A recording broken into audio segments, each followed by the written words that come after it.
Welcome back, guys. My name is Brandon. Today we've got an interesting video, an older video. One of my first videos that I've ever done is resurfacing in this episode, and I'm doing some updates on it. Stick around.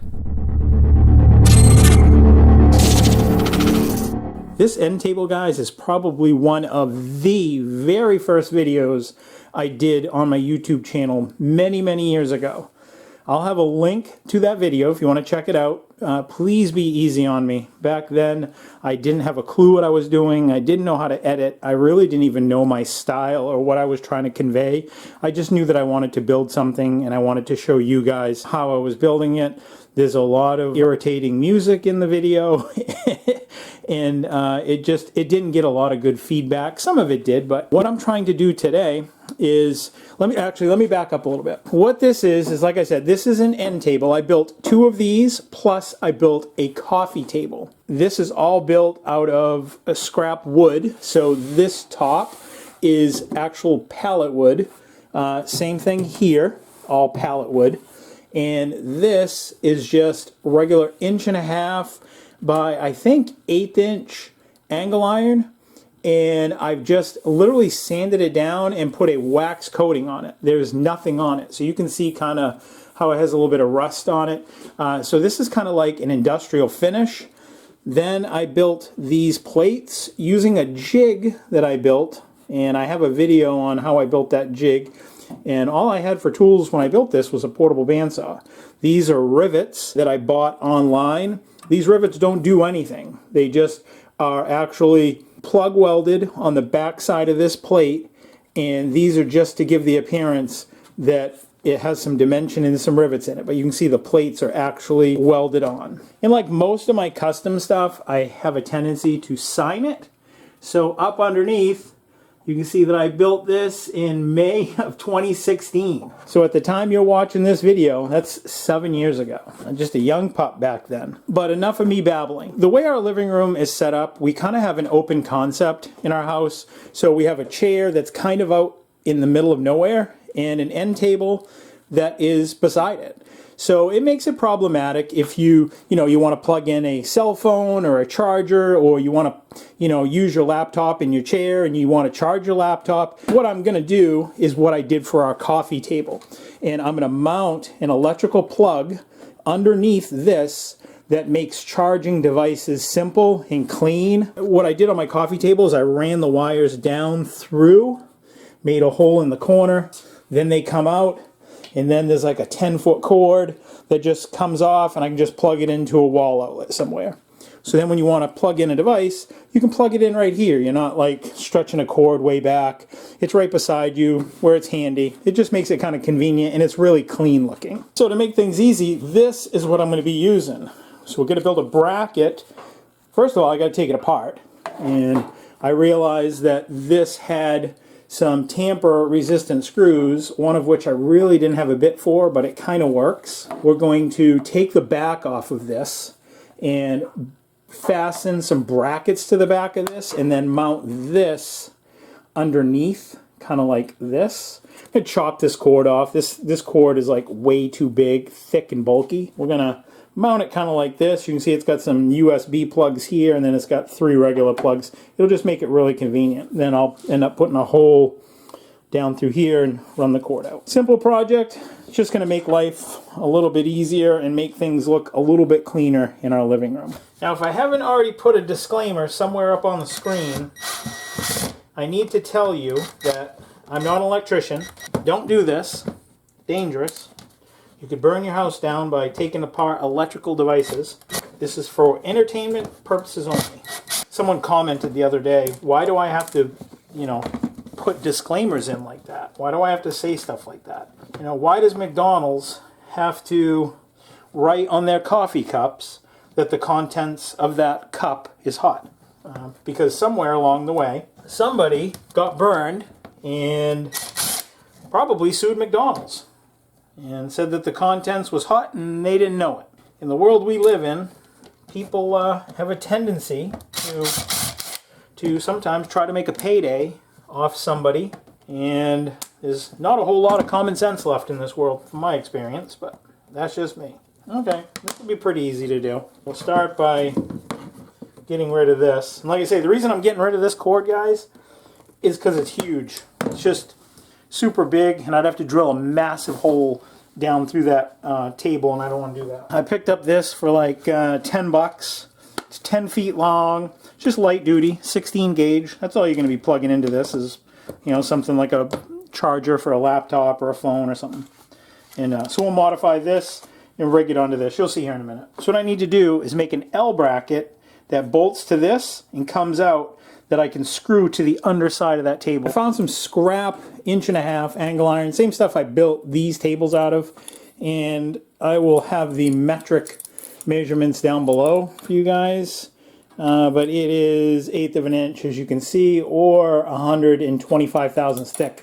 So now what I need to do is just cut just basically some thin strips, you know, like that wide there.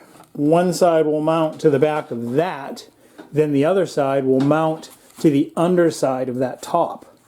And that'll just kind of hold that up under there like that. And being black, it'll kind of just not really be overly visible. I might even hold it back a little bit just to kind of conceal it a little. Now to make this cut, I'm going to be using my newest toy in the workshop, and this is the Evolution 210 CMS, or R210 CMS.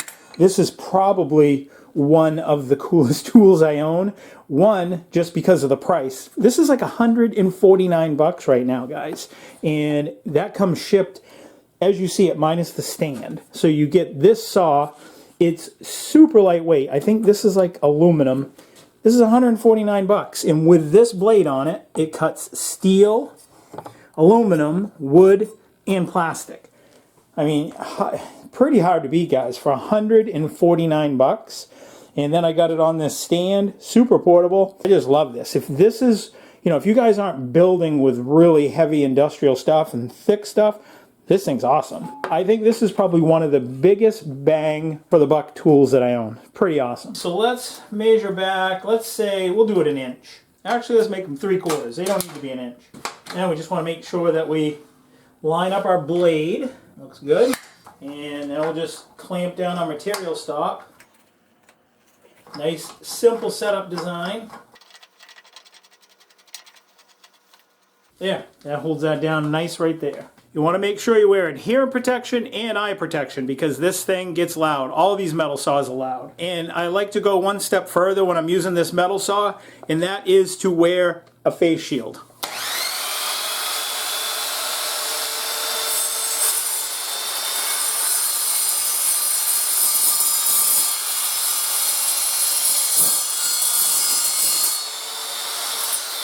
And that thing literally cuts like a knife through hot butter. No burrs, nice, clean, accurate, straight cut, and you don't have sparks flying all through your shop. These leave just like little small slivers. They do get warm, but it's not like the sparks it's going to burn your shop down type of thing from using an abrasive disc. So just love this, and you know, for 149 bucks, how can you beat it? I even have a promo code on my channel that's going to knock even some more off that price. So pretty hard to beat, really. One down, one to go. We'll take our piece we just cut. We'll use it as a template and mark our next one. We'll slide our material ahead.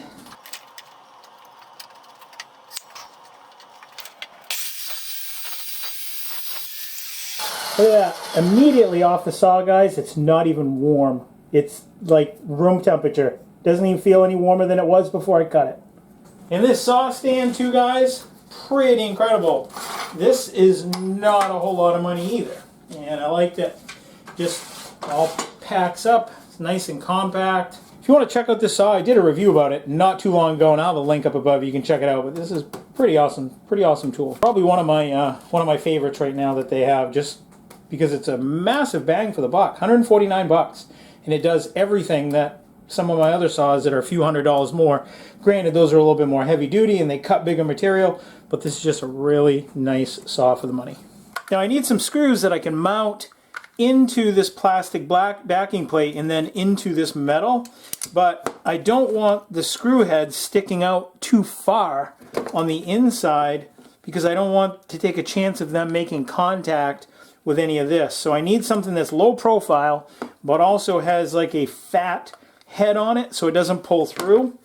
And I just went through my bolt bucket and just got lucky and found a couple of these screws. They might even be metric, I don't know. They got a big head on them, but they're not too big around in diameter, and then the extra length will just cut off after. So to find an appropriate size drill bit for this, I'll just take a pair of calipers. I don't even really care what it says, and just slide them up over to the shank of the bolt. Then I'll just take my drill index and go around and find a drill bit that matches it. So that one is too small. This one probably is pretty close. But we'll give it a little bit of room and we'll go one size bigger. That'll be the bit that we use right there. This is another tool that I made, guys. I picked this up. It's a base and a drill press. I picked this up on Facebook Marketplace for $35. And the top of the drill press, which was mounted somewhere in here, was blown up. It had a bad motor, had bad bearings in it. It was no good.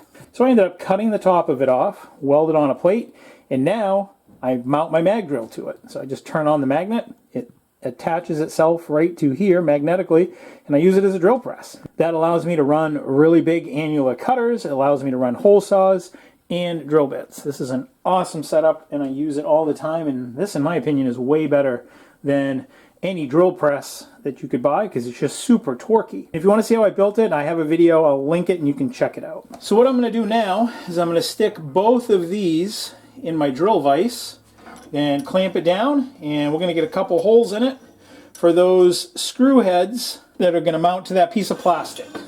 Right on the back of the unit there's a magnet right there, just turn it on. Then at the very top there's a switch to turn it on. The switch to turn it on will not come on unless the magnet's on.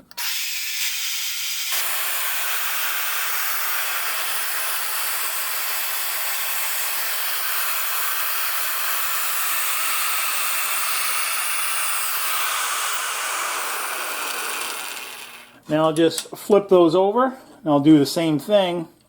And that'll be for the wood screws that are going to go up through this and into the bottom of that table. Again, I'm not even measuring this stuff, guys. It doesn't have to be perfect, just close, that's it.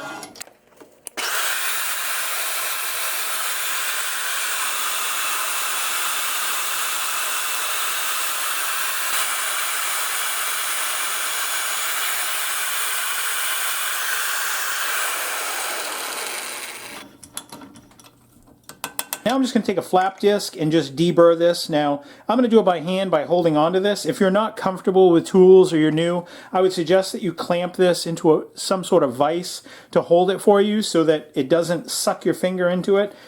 Just work at your own comfort level, obviously. Tools are dangerous.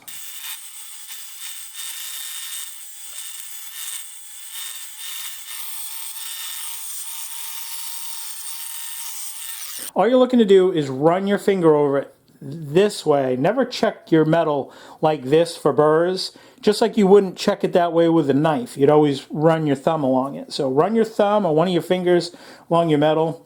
Look for any rough edges, especially if you're building this stuff for someone else, because you wouldn't want them to find a rough edge and cut themselves. You want to be the one to find it, because that could be the difference between you getting a phone call from a lawyer or you getting a phone call from your customer to make you another piece of equipment because they enjoyed the one that you did because you took care and you took caution to remove these burrs and stuff. So always make sure you try to do a really good job when you do stuff like this and think of these things through, because the last thing you want if you were to do this with someone is to have your customer get cut or hurt on something that you built.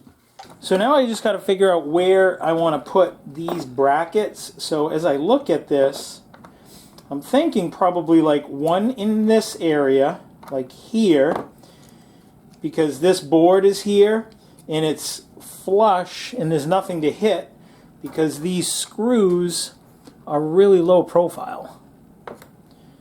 So I'll probably put one here and then another one over here in like this little gap that there is, so that the screw would kind of be like, there'll be one here, kind of like one here. And then I just need to make sure that I don't want it way up here because I wouldn't be able to plug it in, right? So I'm going to want to make sure I'm down enough, probably like that, then I can hold it back a little bit. At least that, probably like that.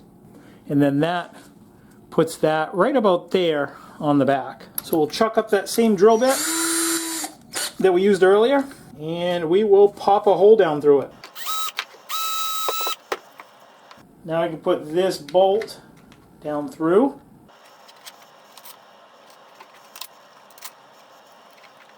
And I'm going to put a little Loctite on it because I don't want this loosening up.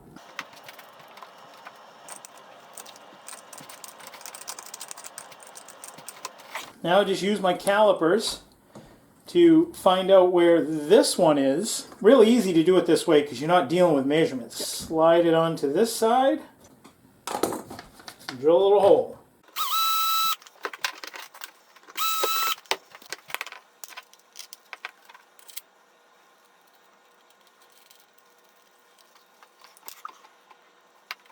Now we don't need all this excess thread sticking out. It's just unsightly, so let's go trim it off on our portable bandsaw. And here we are to another tool I built, and I use this again all the time too, guys. Just super handy to build these little things, and it wasn't a whole lot of money.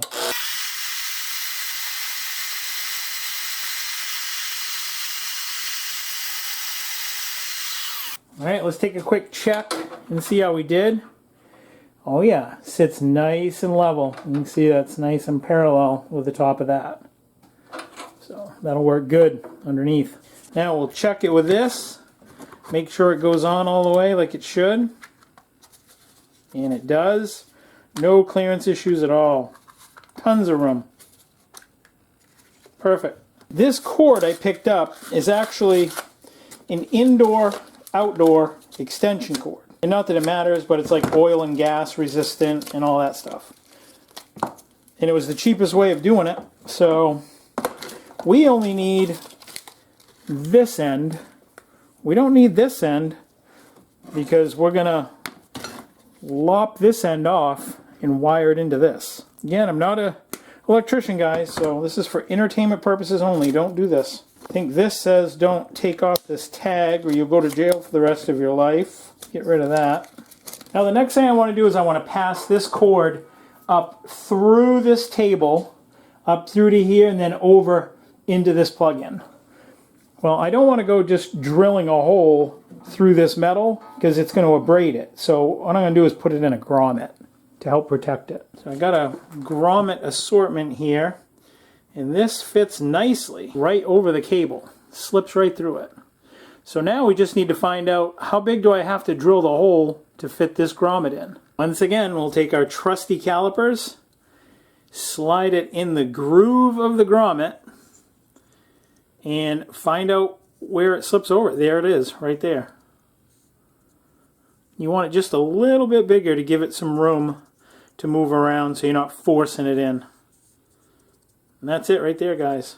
That's the drill bit I'm looking for. Now I want to get a punch mark back in this corner to help guide my drill bit in. So I'll put a punch mark like right here. Now I'll just take a regular drill bit and get it started.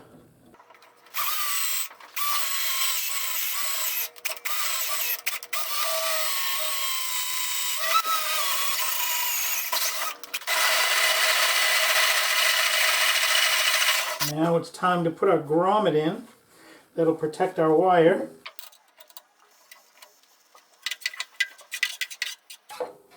Yeah, just gives a nice clean look.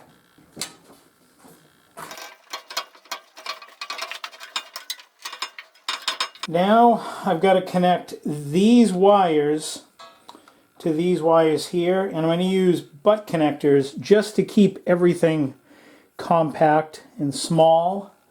And my hands are too fat for you to pretty much see anything that I'm going to do.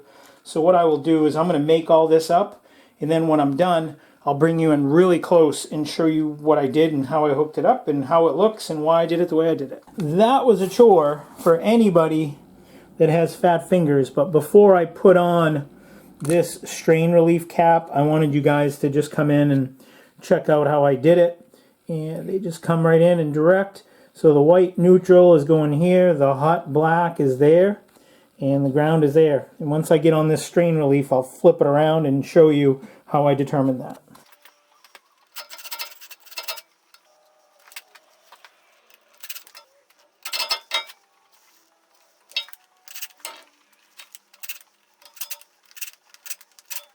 All right, you can't really see it now, but how did I determine that the green wire, or the ground or earth, went here, black wire went here, and the white one went here? Well, bare or green is always ground, so that is this. And this is obviously, we're referring to the United States. And you see how one of these lugs is a lot bigger than the other? So the wider of the two is going to be neutral or white. That smaller one is black or hot. So now I just flip this over. So let's look at the hot lead. The hot lead's here, right? So that lead right there is right where I have my finger. And that would be that bus bar right there. And that's going to black. Then white is going down to this one. Strain relief is doing a great job holding this cord in place. You can see it's kind of squashed it down a little bit, so that's nice. And now I just got to stick this on there, screw it together, and we can mount it up.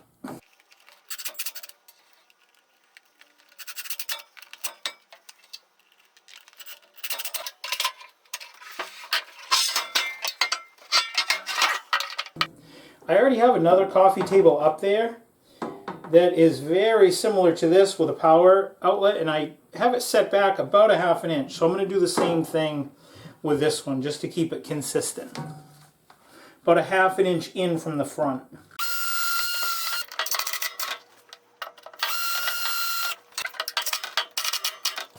Now I just got a general purpose glue gun, and I'm just going to stick some glue down in here to help hold this wire in place, just so it's not flying all over the place. It'll give a nice clean look. No one's going to ever see any of this anyways.